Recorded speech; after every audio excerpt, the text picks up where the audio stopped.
네, 조기에 실패하는 대표적인 5가지에 대해서 알아보겠습니다. 국내뿐만 아니라 해외 파이어족의 실제 사례를 곁들여서 알아볼 건데요.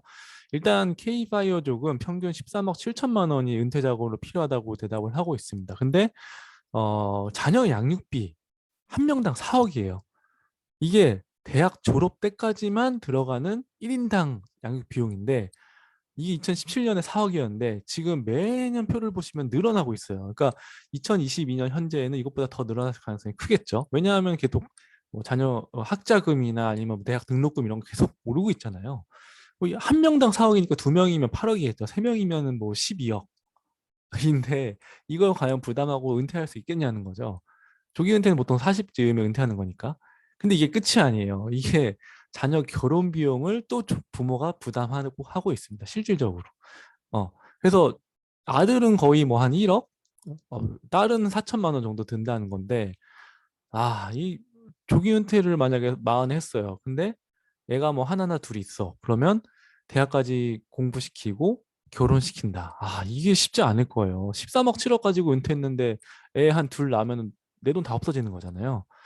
이게 사실 제일 큰 이유인 것 같아요. 그래서 조기 은퇴족들을 보면 대부분 많은 분들이 이제 싱글이거나 아니면 결혼을 하셨어도 무자녀시거나 아니면 대도시를 피해서 생활비가 저렴한 전원 생활을 하시거나 이런 분들이 상당히 유리한 걸로 보입니다.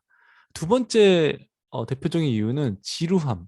이분은 샌프란시스코에 사는 이제 미국 파이어족인데 30대 중반에 은퇴를 조기 은퇴를 했는데 다시 일터로 복귀하려고 한다라는 기사가 예전에 나온 적이 있어요. 그게 지루함도 사실 큰 이유 중에 하나고 아까 말씀드린 조기 은퇴 후에 자녀 출산으로 인해서 교육비가 너무 많이 든다. 그리고 경기가 또 안 좋아졌다. 그리고 대도시의 생활비를 유지하기 힘들다. 이런 이유로 다시 일터로 복귀하겠다는 계획을 발표한 적이 있습니다. 지루함이 의외로 많은 경우에 이런 조기 은퇴 실패담으로 거론이 되더라고요. 실제 이제 국내 기사를 찾아봤는데 40세 월 수입 700만 원으로 파이어족이 되신 분이 있는데 이분이 하여튼 실패했다는 거예요. 그래서 기사를 찾아 읽어봤더니 뭘 하고 놀아야 할지 준비 없이 마주한 자유는 오히려 고통스러웠다. 나 같으면 되게 좋을 것 같은데 할 일이 없으면 좋은 거 아닌가요? 취미를 그때 찾으면 되는 거잖아요. 그래서 좀 선뜻 이해는 안 되는데 이분은 어쨌든 너무 심심해서 고통스러웠다는 거잖아요. 그래서 이분 후속 기사를 읽어보니까 어, 결국에는 기업을 뭐 중소기업 같은 걸 차리셔가지고 CEO도 하시면서 그리고 결국에는 훨씬 더 많은 부를 축적해서 다시 또 뭐 은퇴를 하셨다. 약간 이런 뭐 기사를 본 적이 있는 것 같습니다. 해외에서도 이분도 이제 미국에 사시는 이제 파이어족인 것 같은데 이게 영어로 보면 Life without a job이 really boring 했다.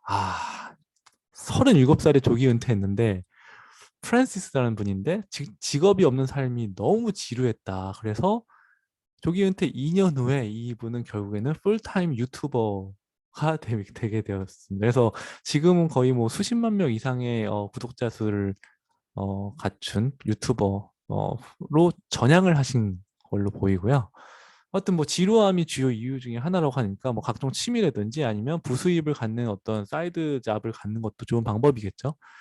세 번째 주요 이유는 기회비용이 너무 크다는 거예요. 보통 조기 은퇴라고 하면 보통 40대 초반 이때 조기 은퇴하는 거를 보통 이제 파이어족 대부분의 케이스인데 사실 이 표를 보시면 아시겠지만 연봉 피크가 이 삶의 주기에 있어서 40대 후반에서 50대 초반에 보통 형성이 되거든요.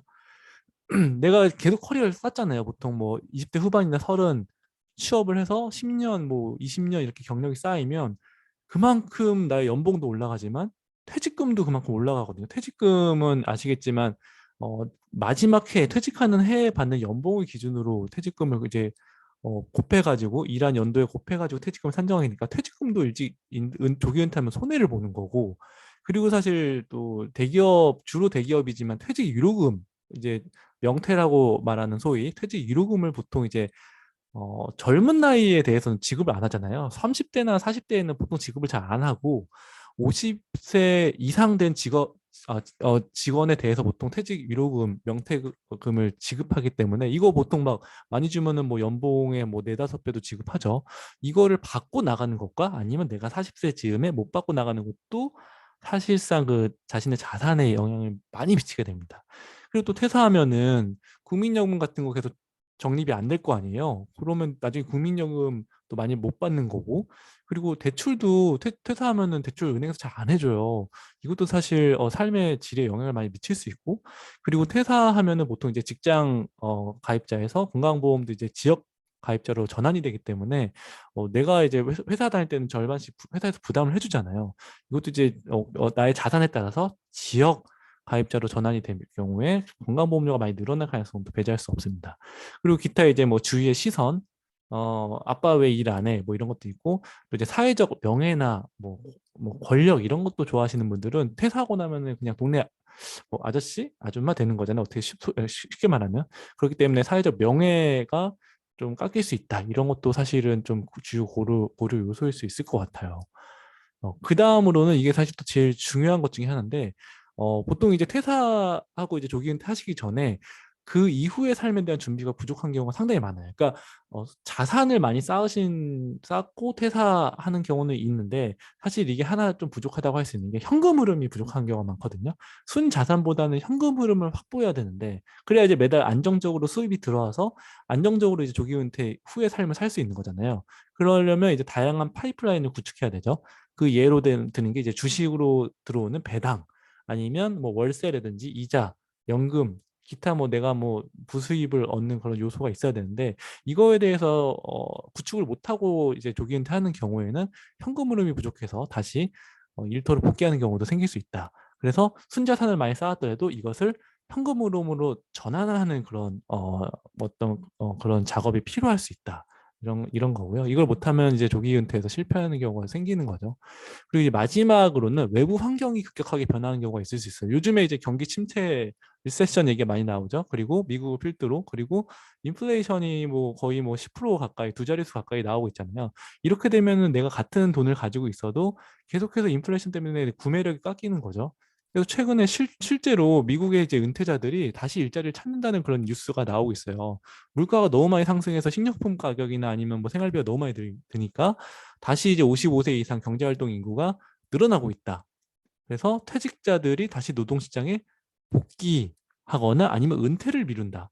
이거 결국에는 앞으로 우리나라 혹은 전 세계에 스태그플레이션이나 인플레이션, 리세션 이런 게 오게 된다면 은퇴 연령이 계속해서 나는 40에 하려고 했는데 돈을 더 모아야겠네?